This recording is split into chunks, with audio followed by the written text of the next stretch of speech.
Okay, welcome to the Rawlings Roundtable, streaming out of our campaign headquarters in Fort Houston at 8th and Wedgwood. We are live with Mr. Daniel Stone, who is an employee rights organizer who's got a brilliant story of working to fight for advanced employee rights, basic benefits at Dollar General, and was fired in correlation with those activities. Mr. Daniel, how in the world are you today? Very good. How are you doing, man? Thanks for having me on. I appreciate this. Yeah, quite well, quite well. We're so glad to have you on. Um, Tell me a bit about your world. What's going to lay the foundation of who you are and what eventually led you to want to start organizing at Dollar General? Yeah, for sure. So I'm originally from Bowling Green, Kentucky, just a little bit north of here, from Nashville. And my dad is a counselor for underprivileged youth. My mom is a small business owner, and my brother a brand new dad. So I'm a brand new uncle. So Hey, that's pretty cool. Yeah, it's a good feeling. So I went to Western Kentucky, did economics there, a major in economics. And my first job out of college was at Fruit of the Loom, where I did some forecasting work and modeling for them. And 2 or 3 years into that, in about October of 2016, I took a job at the Dollar General corporate office at Goodlettsville.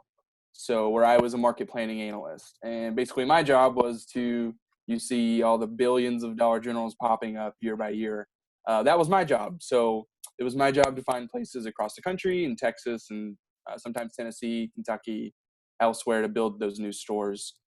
So after about 4 years, I had always been, I credit my parents especially for my empathetic views towards workers and workers' rights, just looking out for one another. I really credit them. And I think during this pandemic around March, early March is when it sort of tilted for me to directly work alongside those coworkers in stores and distribution centers. And I really got a firsthand experience of what the company was not doing to protect the people who were keeping the company afloat. And so it was at that point when I think my morals, as well as the lack of action between the companies, sort of collided. And that's where we started to we made our efforts to organize and unionize, and here we are today. Lots of free time now, so happy to talk to people like you and give a platform to those workers' stories and what they need to be able to get through this pandemic and afterwards, the critical pieces coming out of this. So that's a little bit about me and why I took the efforts that I did. totally understood. So I appreciate you laying that backstory. So we're here in March now, and you're saying that you're standing side by side with people in the warehouse and at stores. How does it actually look? You actually went to stores and were you kind of a fly on the wall watching how things really unfolded at the stores, or what did that really look like for you? Yeah, it was like a, I guess, a mixture for some of our efforts. So I would go, obviously, and we need toilet paper and we need detergent and the like, and I would go into stores in the surrounding Nashville area and talk to the workers and say, like, hey, I'm a corporate worker. How is it going? How are you being treated by the company, by the public? What are your needs? What's going on?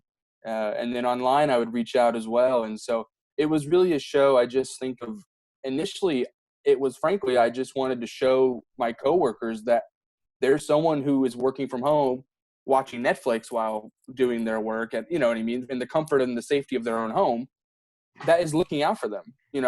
I didn't want them to think that we were separate entities. Rather, we are fellow associates in this fight. So being able to go in and talk to them and see what they need with respect to pay, just basic respect as far as protection, communication, a lack of communication from the top down from the company. There's just many moving pieces that once I went in and talked to the people one-on-one, it became evident that myself and others had to act. Understood. And what was that communication like? So when the pandemic first hits, how do they even disseminate information to the cashiers and clerks and warehouse workers down from corporate? How did they get that information Yeah. across, and what was the information? Well, I would say it was, I mean, minimal at best as far as what actual was communicated to the workers. They have systems of different. I mean, they would post different, send out different letters and newsletters on different systems. It was actually interesting that uh, us within corporate have our own systems of being delivered information that was relevant to us at the time, and there are other systems for clerks and managers within stores that they don't want that information to overlap. So when I would reach out online and ask, like, hey, what do you guys have in place as far as protection or social distancing and stuff, and they would be like, well, we got this little poster that says tell customers to stand 6 feet away, and tell them to wear a mask if they've got it. And I as a corporate worker had no idea that was being distributed. And on the other side, when I would tell them, like, hey, did you know that we got normal wired over the nose masks and you guys got t-shirt masks? They would be like, no, we had no idea.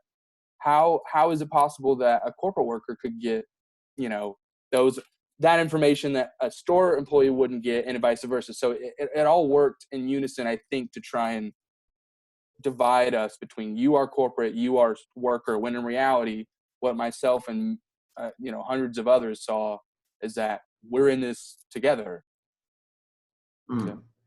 So I'm definitely picking up what you're putting down. It sounds to me that at the end of the day, the people who are at the highest risk were getting the least resources to be able to safely operate and go to work and get their stuff done. Does that mean a lot of people ended up quitting their jobs at Dollar General because they were fed up with the dangers? Yes, absolutely. That's exactly what happened. Was they're almost reliant on store workers to be resigned to the fact that they should just be grateful for any communication that they do get. They should be grateful for any wages, above what they're normally making, that they should get. And yes, numerous people that I talked to preemptively had to quit because of fears of, there are people who have sick parents that they live with and take care of, and they can't risk bringing that home. There are people who themselves are compromised, diabetic employees and the like, who have to take care of themselves first and their families. They released a statement. A lot of companies released a plan to hire a Dollar General in this case to 50,000 workers, additional 50,000 workers that were temporary and not eligible for these bonuses. And in many cases, were simply replacements for people who, like you just mentioned, had to preemptively quit or had to actually were terminated, maybe because of raising concerns similar to mine. So it's an entire recipe of disaster for the workers that they claim are frontline heroes. Any PR buzzword that they've tried and are now moving past. These workers are not simply expendable. If you say that they're essential, then treat them as such. So do you think that the corporate office was giving this minimal information to store managers and employees and warehouse workers out of a lack of empathy or malice, or where do you think the core of this came from? Because at the end of the day, I assume that most people working there were probably stand-up, decent individuals. How did we get to this point where these people were treated as second-class workers within the organization? How do you think? I think it's a balance. I mean, obviously, I understand that, and myself and many coworkers understand the pandemic threw a wrench in the entire system, and companies are having to navigate this as many of us are. The difference is I am not bringing in billions in sales and profit every year. When you are like a Dollar General who is building 1,000 stores a year, a portfolio of 16,000 stores across the country, you have to have in place fail safes that protect workers on the front lines. Dollar Generals are not Walmarts with respect to hundreds of employees that require a large event. It's a different scale, clearly, but I didn't understand how a company with the abilities and the experience department that could effectively inform its workers of the issues that they're having with respect to masks or otherwise, or a compensation department that could say, you know what, this has allowed us to recognize the essentialness of our workers. Let's compensate them as such. Let's show the workers, and let's be a leader. That was one of my first emails to one of the senior executives, was asking, I'm proud to work for this company. Let's be a leader. This could be great PR. I mean, if you have to appeal to that side of things. So I don't exactly think it's a malice necessarily from the top down. I just think that sometimes, with respect to Dollar General, there is not a full conversation about the fact that if these workers who are putting their bodies on the line, or putting their families on the line, and everything else, without them, this company is not booming, So I think it's just it's a full conversation of recognizing that the workers create the growth for this company. And there is sort of I guess a view maybe that they're replaceable. And that's just not the case. There are people like who I met in my conversations that without them, the company, the stores grind to a halt. And it's time that we get those people some recognition. And tell me the extent of the recognition that you were looking for. If you were to create, as I'm sure you did, a wish list of demands, maybe within the pandemic context, but maybe even more generally, what were they? What are they? Yeah, at the time especially, it was what really set off myself and hundreds of workers was the protection. I mean, that just goes to show how decent and good-hearted these people are. They're not asking for Todd's, the CEO's salary. They're not asking for that. They're asking that maybe instead of sending people who are safe inside the building wired masks, you send workers that instead of t-shirt cutouts. The fact that you're giving a temporary a raise for 2 months that is now ended, by the way. The pandemic isn't over, but Dollar General's temporary $1 bonus is. So in reality, the biggest thing that people wanted was a security of their hours, because what they were doing was they were trimming hours at the same time as giving them $1 bonus. Better protection, putting stickers on the ground and encouraging people to stay 6 feet apart does nothing. I don't know if you've interacted with the public, but some of them don't really abide by these social distancing rules. So they wanted proper protection, proper pay, and representation. Especially during the pandemic, these are the crises that will set forward workers' rights for hundreds of years. So the groups that I created and that I was a part of, the top 3 was just to have representation, proper pay to where they cannot have to, they can properly afford to feed their family and feed themselves and protect their family, and also protection, just with respect to masks, plexiglass. I mean, a lot of the plexiglass wasn't installed properly. It's just, little things here and there that the worker has to adapt to, instead of putting the onus on the company and saying, no, you're fixing this. So. Understood. In preparation for this conversation, I spoke with a store manager named Mindy, and she told me that she left her job at a different dollar store to go work for Dollar General. And the reason she made that transition is because they gave her a bigger salary. They gave her a pretty decent and larger salary, but the work was at least 30% more hours every week than she was working at the other store. So at the end of the day, it was neutralized. It actually became a loss for her and her family. And what I heard from her is that she was told that she would work somewhere around 40 to 45 hours a week on this salary. At the end of the day, she was working 7 days a week, putting in 70, 80 hours a week at this store. And she felt that she was being extorted by the company, especially during this crisis, with minimal benefits and minimal preparations. Tell me a bit about stories like that you've heard that kind of lining up with Mindy's and how we ended up getting to this place where we were so comfortable with the bait and switch in corporate America. Yeah, there was an interesting, I guess, ruling or otherwise, but what Dollar General does in some circumstances is they will classify people as managers so that they can avoid paying them overtime. So there are stories exactly like that. I spoke to an assistant store manager. She said that she came from Family Dollar to Dollar General as an assistant store manager, and she has had an exponential increase in her work and hours. But because she isn't eligible for overtime, she's working 65 hours during this pandemic, for minimal gain for herself. One of the most, telling stories for me, which led to a lot of our actions as a group, was her name is Lori. She's an associate in Alabama, and she had to get a test back in March. And luckily, she was negative for the virus. But when she came out of the self-quarantine, her manager would not put her on the schedule, which is a pretty common story that I have heard. So when she's coming out of work, she's coming out of 14 days of quarantine. She's, funds are low.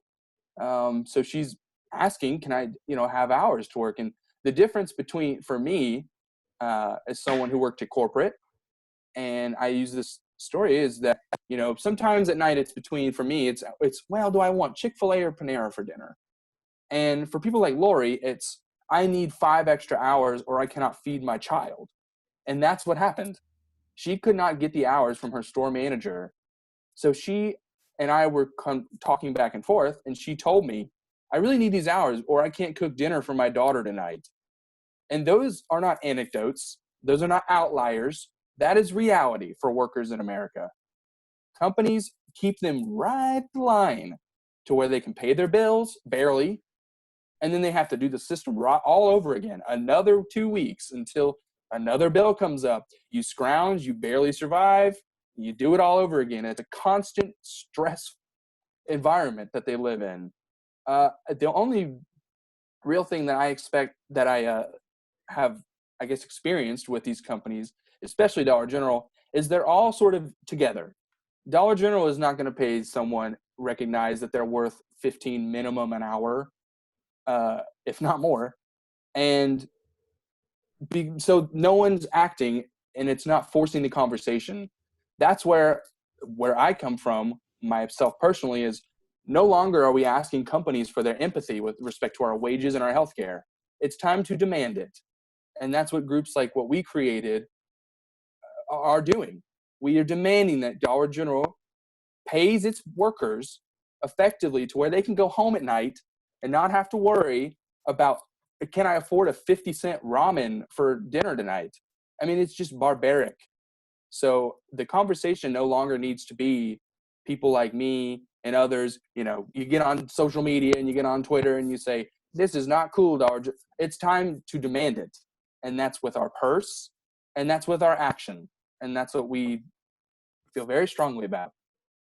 And tell me a bit about the organization that you created, what kind of buy-in you got, because I think you're speaking to the truth of a vast majority of Americans, right? Something that me and my friends experience every single day. This is the creative class, this is the blue collar, and even a lot of people who are on the lower tier of the white collar work are living paycheck to paycheck and are making sacrifices that you wouldn't believe, and some people in the higher echelons wouldn't believe for modern day America. They don't really know what's going on. Tell me about the buy-in, because I'm here with you. I've bought in. I imagine that there was a lot of store employees that were picking up what you're putting down. Tell me about the scale and the breadth of the work that you were doing. Yeah, so we made a concerted effort to go across all social media. It was the biggest thing that we understood because, going into stores is risky for those employees, because despite what our charge against Dollar General says, and that we have a right to organize together as workers, they don't care. They will still try and get rid of you for that activity. So we made a huge effort online with respect to Twitter, everywhere you can think of, and sought out coworkers who had expressed their frustration with the company's response during this time, who were just in general employees, and we talked to them. We learned, just how are you doing? How is everything going? What would you like to see from the company?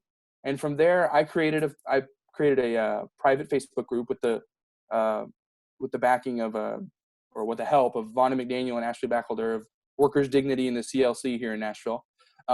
Very instrumental in the growth of these groups and teaching me how to organize. And so we created these Facebook groups, and we explicitly asked, like, are you tired of being treated this way by the company? Are you interested in organizing? And from there, it's called Dollar General Workers' Rights. If any DG employees are listening, come on down.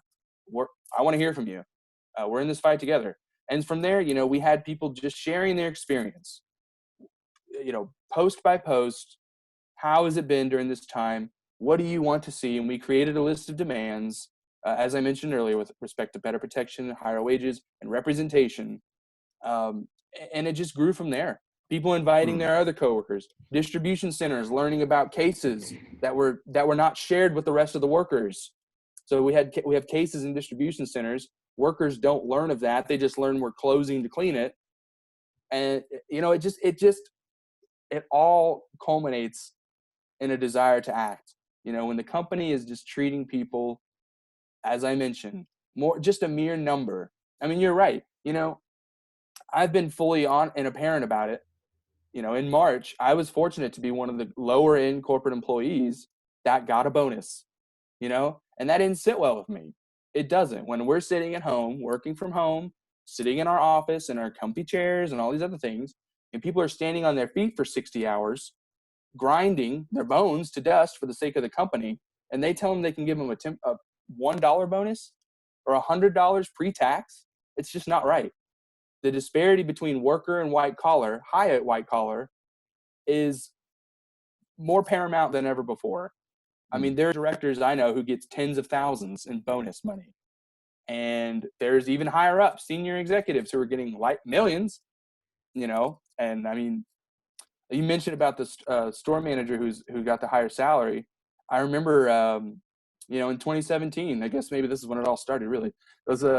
We were in a meeting with the CFO, and it was when that tax bill passed that gave all the huge breaks.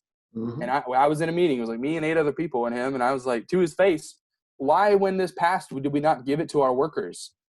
Why did we not take all this money that we saved and give it to the workers?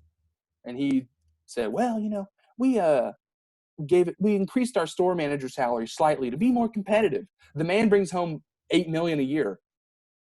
You know what I mean? Like the disparity, it's amoral. It just is. It's bereft, whatever, of morality. And, we're not standing for it anymore. Well, I get pretty fired up about this, guys. No, as you should. And, I had a conversation with somebody yesterday, and we were kind of talking about the proposed property tax increases. This is a bit of an aside, but I think it ties into this really well. Which is, he was saying, well, he's a landlord. He's got a lot of different properties across Davidson County. He's like, well, if they go through this property tax rate, I'm going to have to raise rents on my tenants. I'm going to have to raise rents on my tenants. I was like, okay. Yep. I was like, so when the tax break came through, did you lower rents? Right? And he just froze. He froze. Well, like it's still business. So here's the thing. At the end of the day, you extort the opportunity when you make savings, and then you extort the opportunity when you take risks. And this is what the fiduciary duty is, and this is why our campaign fights for triple bottom line for publicly traded companies, which is not just the financial, but the societal and the environmental impact. And the societal would obviously loop in workers' rights. So at the beginning of your last statement, you said something about the right to organize. Tell me what you mean by that. Are you saying that Dollar General actually has something in their policy that gave you the right to do this work?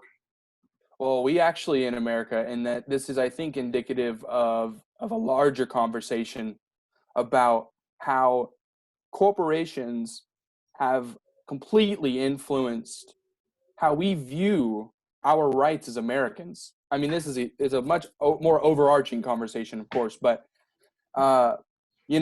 people like to complain and it's fair in some circumstances that, you know, Facebook and social media is limiting my freedom of speech. Well, the biggest limiters of our freedom of speech is our companies that we work for. An associate for Dollar General, a part-time associate, cannot get on social media and say, man, I'm really tired that my company isn't protecting me. They will find that and get your ass out of there. It's sorry, but it's just true. Our freedom of speech is limited to, praise for a company. It's just not, that's a whole other conversation, I think. But no, I disagree. I think that's intimately related. At the end of the day, I mean, we're talking about constitutional rights, and I'm a candidate for U.S. Congress. These things are right in our crosshairs. You're saying that the basic rights outlined to the Constitution and the Bill of Rights are being stripped away, even for the most basic, entry-level employee. They're not allowed to say anything disparaging against their company, even though that goes against First Amendment rights, and that's a big problem. I really think it is. I genuinely think that people, they're not allowed outside of their company to fairly describe what is going on inside that company for fear of retribution. Because companies keep people's pay so low to where they're fearful of losing their job, because, I mean, I have a child to feed. I can't get on social media and be, I'm so sick of this company, just to voice frustration, because some people, they genuinely do. And I did as well. I loved my team. The people I worked with are great people. I mean, outside of my action of organizing, just to be able to have that right to say something, I think it is intertwined. Companies have so much power in this country that for workers who just may have a frustration, to be able to voice that, I think is paramount. As far as organizing, our grandparents had some pretty great ideas, including the recognition in 1935 that we have the right to organize. And that came through in the act. I encourage anyone to read up on our right to organize, because we have it. Myself, and it only takes two of you. If two of you are trying to get together to organize and better your work environment and your atmosphere and your pay, you have the right to do that in this country. Workers' rights are constitutional rights, in my opinion. And that's something that the conversation needs to change. Like you mentioned with that landlord. I called one as well after the Nashville tornadoes. And, he's a representative, which is, he's a landlord, owns property and charges people rent, but is also a representative. He made the same sort of arguments. I was like, you have to freeze rent. This is obscene. People are out of work from the pandemic and also this tornado. And like you say, there's no empathy. It's, well, why should I stop my income? And like you mentioned, well, when the tax break happened, did you lower it? No, of course not. So the conversation the conversation in America is whatever maximizes profit is acceptable. There's a line where the efficiency of the economy needs to veer back towards the fairness of the economy. And that means for workers. That means for normal, average people. And so it's gone way off the deep end. We need to correct this a little bit through legislation and through, I think, the public sentiment. I couldn't agree with you more, Daniel. This is why we advocate so vehemently for the triple bottom line, because you've got to look at all of the factors that lead to a successful business environment. And costs are not just made of dollars and cents. They're made of planetary degradation and human rights. We need to look at all those pieces when we value companies and make sure that companies pay their true cost. So with this right to organize, I'm curious, did they correlate your eventual firing from Dollar General with the work that you did to organize, or what was their cause?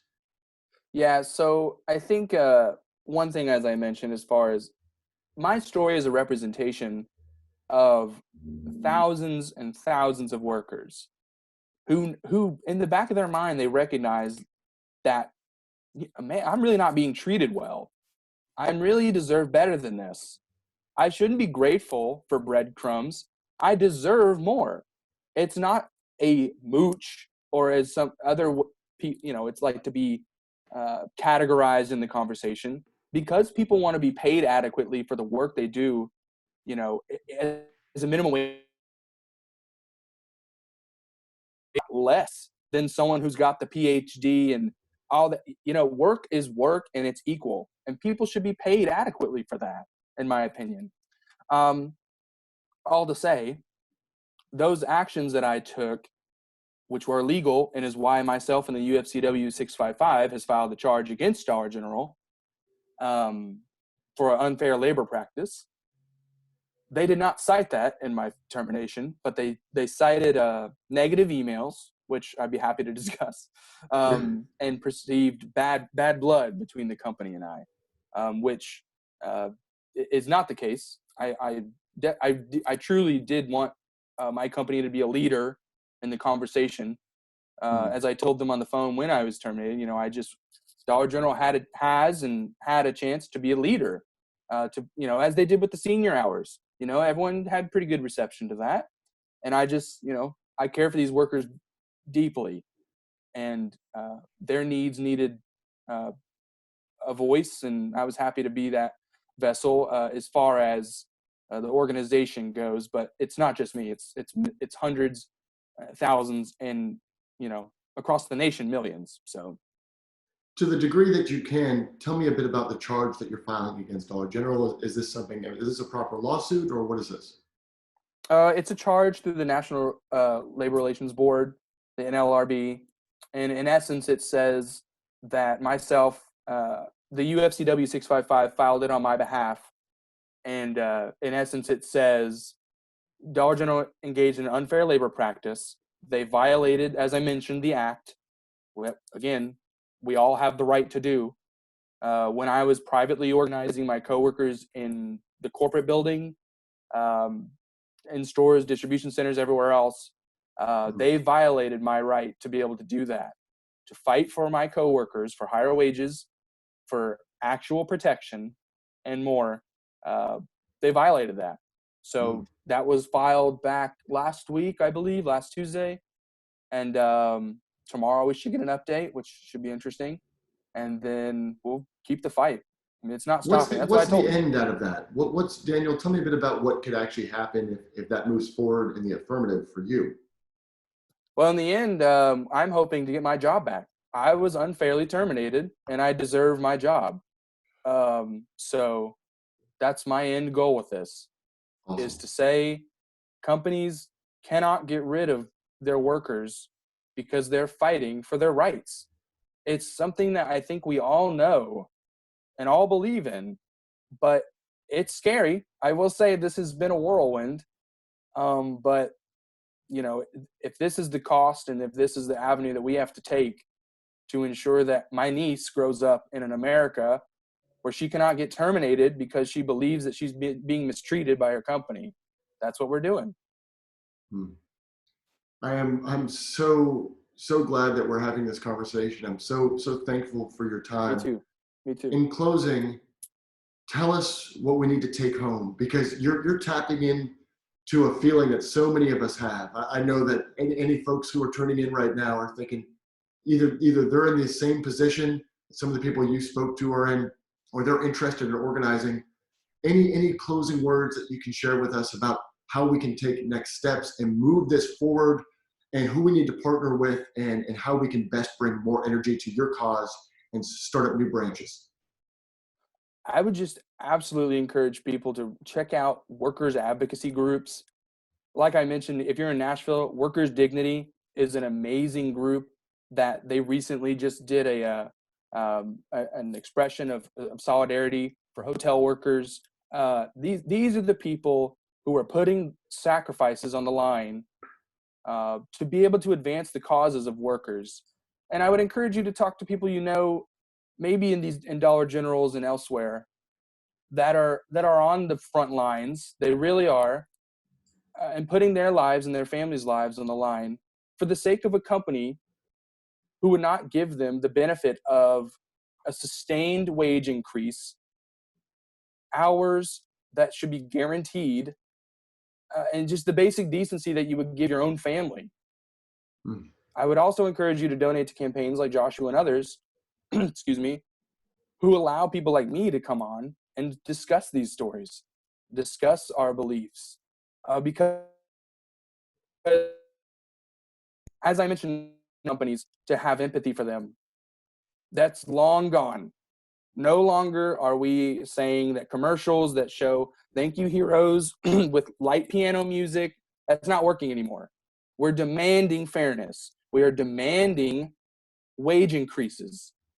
So candidates and causes that understand that outlet and that need for workers in America, give what you can, and support and volunteer how you can, because it really is, I know it's kind of funny, like people like to think some of the cliches of politics about building coalitions and grassroots, some of the buzzwords, but it's true.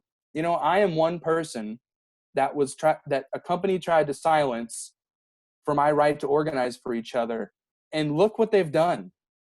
I'm doing these with Joshua and others, raising awareness for workers' rights, and we continue to make moves to make sure that this company, they'll treat us better. So no, and this coming from a trained economist, which I love, or someone trained in economics, that means so much, because at the end of the day, well, you're not saying this naively. You're not saying give everything away to everybody all the time. You're saying, and here's the thing, fairness pays dividends. Do any the local businesses or corporate leaders who are listening to this now, it pays dividends to treat your employees well. You will make more money when you have people who are inspired to show up to work and get the job done, and you're proportionally sharing the proceeds and profits with the folks who make it possible. It's just the better way to run a business. If you want to be on the moral high ground, if you want to do the right thing for your fiduciary duty, treat people well. This is what we do. Daniel Stone, who's a workers' rights advocate, thank you so much for your time. I look forward to an ongoing conversation. Yeah, man, I can't wait. Thank you so much for having me on. And, I would just be grateful to you and others who would understand that, there is no sustainability without workers. There's no growth without workers. There is no America without an understanding that workers are instrumental in our economy. So thank you so much, everyone, for listening and having me on. Josh, I definitely want to keep talking and, keep working on this together. So thank you very much. We will definitely keep pushing. Thank you so much for your time. Much love, man. Enjoy your Sunday. Yeah, man. Take care. Bye-bye.